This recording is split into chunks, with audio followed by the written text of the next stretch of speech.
Bagi Anda yang diberkati lewat renungan malam ini, silahkan like, share, dan subscribe agar semakin banyak orang mengalami realita Tuhan yang nyata. Bahaya dari distraction adalah membuat kita keluar dari realita Tuhan dan firman-Nya. Jadi, tanpa sadar pikiran kita absen dari merenungkan firman dan juga absen dari kesadaran akan realita hadirat-Nya. Saya jadi tersadarkan, potensi distraction akan selalu ada. Namun keputusan untuk tidak teralihkan ternyata ada di tangan kita. Apalagi jika kita sudah terlanjur membuat kesibukan diri sendiri, di mana persekutuan dengan Tuhan bukan menjadi prioritas yang utama dalam diri kita. Otomatis kita akan semakin mudah teralihkan. Entah oleh sikap orang, entah oleh pekerjaan kita sendiri, dan berbagai kesibukan lainnya yang kita buat sendiri. Itu semua akan menggerus energi pikiran, mental, dan terutama iman percaya kita kepada Tuhan.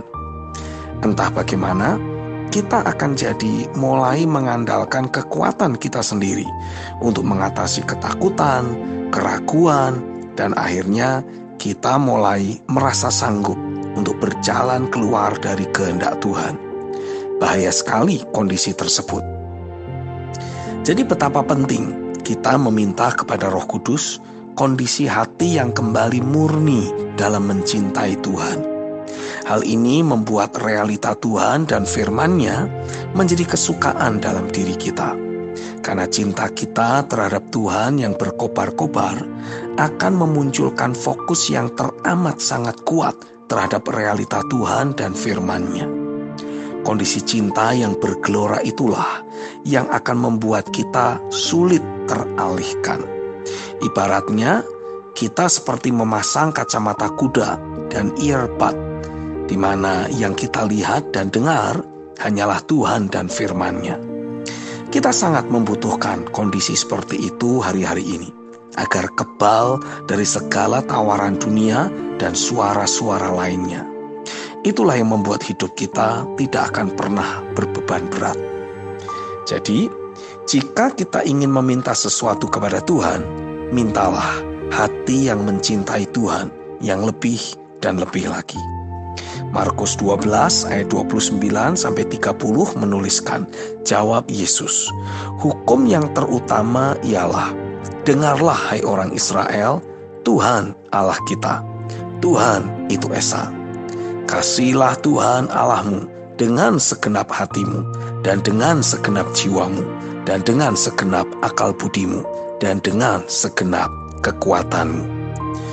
Dari hati yang mengasihi Tuhan akan muncul kesukaan untuk membaca, merenungkan, dan memperkatakan firman. Seperti yang ditulis dalam Mazmur 1 ayat yang kedua. Tetapi yang kesukaannya ialah Taurat Tuhan, dan yang merenungkan Taurat itu siang dan malam. Bagian kita adalah menjaga kesukaan tersebut dengan disiplin diri. Pastikan setiap hari ada jam khusus persekutuan dengan Tuhan. Disiplin membaca beberapa pasal dalam sehari. Disiplin mendoakan ayat-ayat firman. Pokoknya disiplin diri kita untuk merenungkan dan memperkatakan firman. Itulah yang membuat realita Tuhan dan kedaulatan kuasa firman menjadi semakin nyata dalam hidup kita sehari-hari. Dan membuat kita tidak pernah dapat disentuh oleh maut. Justru sebaliknya, maut kita telan dalam kemenangan. 1 Korintus 15 ayat 54 menulis, dan sesudah yang dapat binasa ini, mengenakan yang tidak dapat binasa, dan yang dapat mati ini, mengenakan yang tidak dapat mati. Maka akan genaplah firman Tuhan yang tertulis, maut telah ditelan dalam kemenangan.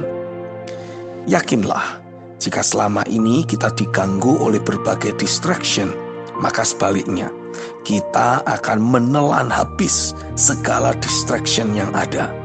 Sebab hati kita hanya kembali berfokus pada realita Tuhan dan firman-Nya.